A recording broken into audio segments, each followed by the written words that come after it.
پھر بات سامنے آئے گی نا،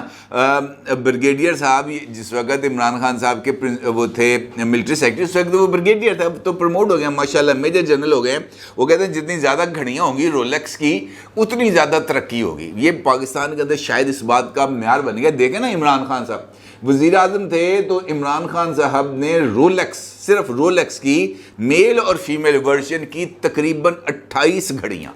28 واچز، یہ وہ ہیں جو عمران خان صاحب نے خود اپنا جو ریکارڈ ہے اس کے اندر بتایا، اور وہ گھڑیوں کی ویلیو 50,000 سے لے کر 6 کروڑ 8 کروڑ روپے بلکہ 30 کروڑ روپے تک بھی موجود رہی ہیں. اب یہ جو گھڑیاں عمران خان صاحب نے کٹی کی تھیں، آپ کا کیا خیال ہے؟ انہوں نے ان کی کوئی نمائش لگانی تھی؟ نہیں. اور نہ ہی آج تک اس بات کا پتہ چلا ہے کہ جناب یہ گھڑیاں عمران خان صاحب نے کتنے کی ہیں، آگے کسی کو تحفے میں دے دی، ان کی کوئی نمائش لگا دی، کیا کیا انہوں نے؟ اس کے اوپر راوی چین ہی چین لکھتا ہے، کیونکہ کسی کو بھی اس بات کا اندازہ نہیں ہے. خیر،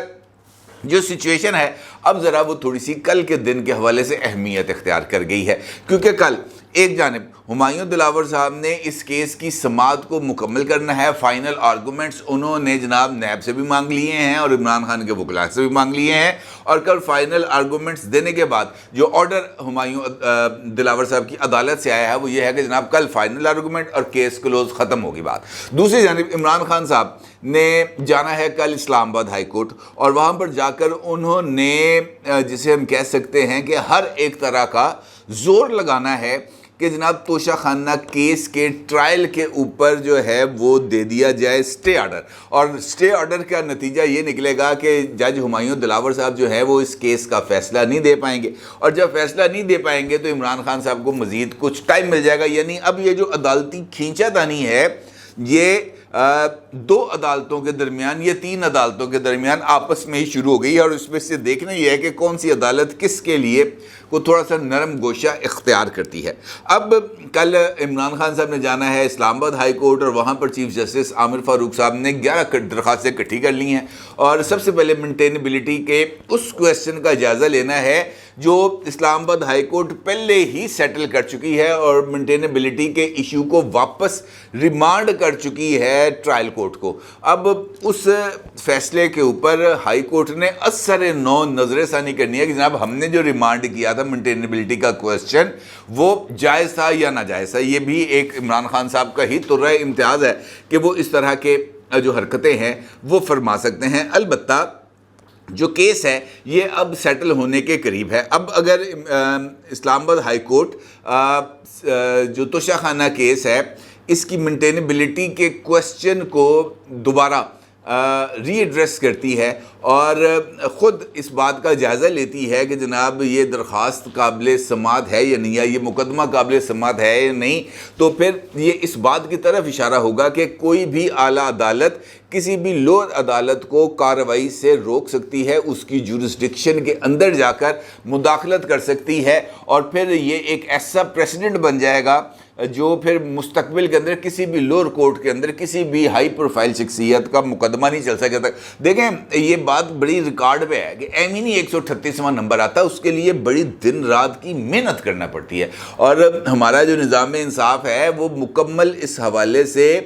دن رات شبانہ روز کوششیں کر رہا ہے کہ ہمارا 138 سے 137 سے 136 نمبر نہ ہے، 138 سے 139 ہو سکتا ہے، 140 ہو سکتا ہے، لیکن ہم کسی بھی صورت اپنا جو رینکنگ ہے اس پر کمپرومائز نہیں کر سکتے. یہ ایک حتمی چیز ہے سامنے آ گئی ہے. اور کل کا دن سیاست کے اعتبار سے امپورٹنس ہے، کیونکہ کل خان صاحب کا اگر فیصلہ محفوظ ہو جاتا ہے یا فیصلہ آ جاتا ہے تو پھر کیا ہوگا؟ پھر خان صاحب ہو جائیں گے گرفتار، اور گرفتاری کا مطلب ہوگا کہ اس مرتبہ 9 مئی ہوگا، اور اگر اس مرتبہ بھی 9 مئی ہوگا تو پھر 76 پریڈ ہوگی، اور وہ بھی خوفناک قسم کی ہوگی. اور اگر نہیں ہوگا تو پھر یہ سوال اٹھے گا کہ جناب گرفتاری سے بچنے کی اتنی تگ و دو کی کیا فائدہ ہوا؟ میں نے وہ جو اتنی آگ لگائی تھی، جو کور کمانڈر آفس پر حملہ کر دیا تھا، جو فوجی تنصیبات کو اٹیک کیا تھا، جو شہداء کی یادگاریں جلائی تھیں، جناب کی فائدہ ہویا تھا؟ کی کھٹیا تو سی جانا تو جیل سی، اس وقت بھی جیل ہی جانا تھا، اب بھی جیل ہی جانا ہے. لہٰذا عمران خان صاحب کے لیے یقینی طور پر بہت سارے جو اس وقت پوائنٹس ہیں وہ قابل غور ہیں، اور دوسری جانب حکمران اتحاد بھی اس وقت کچھ زیادہ بہتر پوزیشن میں نظر نہیں آ رہا. اور جو حالات ہیں وہ اسی سمت میں اشارہ کر رہے ہیں کہ وہ تمام پولیٹیکل قوتیں جو یہ سمجھ رہی ہیں کہ حکومت کے خاتمے کے بعد الیکشنز جو ہیں وہ 3 ماہ کے اندر ہو جائیں گے، ان کے لیے بہت ہی زیادہ مایوسی کی سچویشن ڈیولپ ہو گئی ہے، کیونکہ حکمران اتحاد میں شامل جماعتیں ایک طرف، شہباز شریف اور اسٹیبلشمنٹ ایک طرف نظر آ رہی ہے، یعنی سب کچھ ایک طرف اور یہ 2 شخصیات ایک طرف، اور اس کا ایک جو نمونہ ہے وہ نظر آیا ہے پشاور میں، جب وزیر اعظم شہباز شریف صاحب، chief of army staff general Asim Munir صاحب، JUI کے پریزیڈنٹ جناب مولانا فضل الرحمان صاحب یہ گئے تھے سانحہ باجوڑ کے زخمیوں کی عیادت کرنے کے لیے، اور وہاں پر اس ہاسپٹل کے دورے سے پہلے بھی اور دورے کے بعد بھی کچھ ملاقات ہوئی ہے، جس کے اندر کچھ جو دیگر ایشوز ہیں، خاص طور پر الیکشنز کرانے کے لیے امن و امان کی سچویشن اس کے اوپر، اور الیکشنز کے لیے کون کون سا طریقہ کار اختیار کیا جائے گا، یہ الیکشنز کب ہوں گے، اس کے اوپر ذرا تھوڑا سا تبادلہ خیال ہوا، تو پتہ یہ چلا کہ جناب اس وقت ہماری اسٹیبلشمنٹ اور پرائم منسٹر شہباز شریف دونوں اس معاملے پر سیم پیج پر ہے کہ جناب الیکشن ابھی ہونے نہیں ہیں، اور مولانا صاحب کو اس پر ایک خوفناک قسم کا حیرت کا جھٹکا لگا جب وہاں پر موجود وزیر اعظم نے خود مولانا فضل الرحمان صاحب کو یہ بات کہہ دی کہ الیکشن ہوں گے، فکر نہ کریں آپ، الیکشن ہوں گے، یہ ذرا کونسل فار کامن انٹرسٹ کا ذرا ایک مرتبہ اجلاس ہو جائے تو وہ ایک دم ذرا چونک گئے، انہوں نے کہا جناب یہ مشترکہ مفادات کونسل کا اجلاس، انہوں نے کہا یار یہ جو آرڈر ہے وہ اسٹیٹسٹیکل ڈویژن آف پاکستان کو دے دیا گیا ہے کہ یہ جو مردم شماری کے حوالے سے فائنل رپورٹ ہے یہ ذرا تلاش کریں، اور یہ جو رپورٹ ہے اس کو فائنلائز کر کے کونسل فار کامن انٹرسٹ کے اندر بھجوائی جائے، اور گورنمنٹ کے جانے سے پہلے یہ جو رپورٹ ہے اس کے اوپر جو حتمی فیصلہ ہے وہ لیا جائے گا۔ یعنی خاکسار کی طرف سے ایک خبر آپ کے ساتھ شیئر کی گئی تھی کہ 25 جولائی کو کونسل فار کامن انٹرسٹ کا اجلاس بلایا جا رہا ہے، وہ 25 کو نہیں ہو سکا اجلاس، لیکن وہ اجلاس اس وقت تک بھی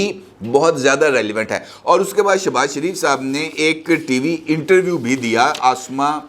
شیرازی کو، اور اس انٹرویو میں جو وزیر اعظم صاحب ہیں انہوں نے اس بات کا اظہار کیا کہ انتخابات نئی مردم شماری کے تحت ہوں گے، یعنی الیکشنز نئی مردم شماری کے تحت ہوں گے۔ نئی مردم شماری کا مطلب یہ ہے کہ الیکشن کمیشن نئی حلقہ بندیاں کرے گا، نئی حلقہ بندیوں کے لیے جو پروسیس ہے وہ کم از کم 4 مہینے کا پروسیس ہے،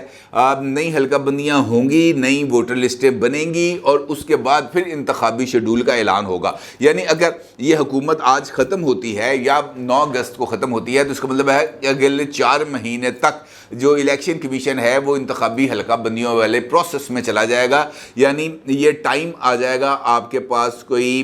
دسمبر کا، دسمبر تک حلقہ بندیاں کمپلیٹ ہوں گی، اعتراضات وغیرہ وغیرہ سب کچھ ختم ہوں گے، اور دسمبر میں پھر جو 90 دن کا پروسیس ہے اس کا آغاز ہوگا، یعنی یہ الیکشنز ہوں گے جا کر مارچ کے آخری ہفتے میں یا اپریل کے فرسٹ ویک میں، اس سے پہلے الیکشن نہیں ہوں گے۔ اور شہباز شریف صاحب یہ جو الیکشنز ہیں یہ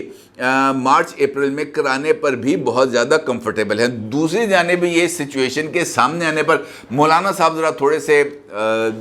کشمکش کا شکار ہوئے، اور پھر انہوں نے آدھی رات کو جو ہے وہ نواز شریف صاحب سے بھی رابطہ کیا، آصف علی زرداری صاحب سے بھی رابطہ کیا، پھر آصف علی زرداری صاحب اور نواز شریف صاحب ان کے ایک ہی دن کے اندر پے در پے مسلسل رابطے ہوئے۔ جیو کی ویب سائٹ کے اوپر اس حوالے سے خبر موجود ہے جس میں یہ بات بتائی گئی ہے کہ نواز شریف اور آصف علی زرداری میں بے شمار رابطے کیے گئے، اور پھر اس بات کا طے کیا گیا کہ جناب یہ جو نام ہیں 5 نام جو فائنلائز کیے گئے تھے، put the baby out of the cart, کہ یہ جو نام ہیں ان کو پبلک میں لے آیا جائے تاکہ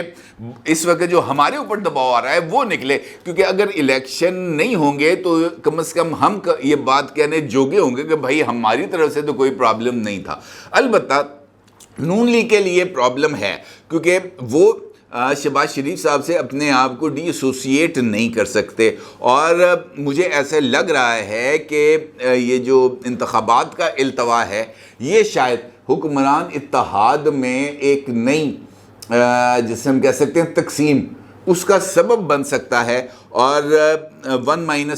- اس طرح کی سچویشن بن جائے گی جہاں پر حکمران اتحاد میں سے مسلم لیگ نون الگ کھڑی ہوگی، اور حکمران اتحاد بشمول پی ٹی آئی یہ مسلم لیگ نون کے اس فیصلے کے خلاف کھڑا ہوگا، اور یہ یقینی طور پر پاکستان کے لیے ایک بہت بڑا لمحہ فکریہ ہو سکتا ہے۔ اپنی رائے کا ضرور اظہار کیجیے گا۔ آپ کو بہت شکریہ۔ اللہ حافظ۔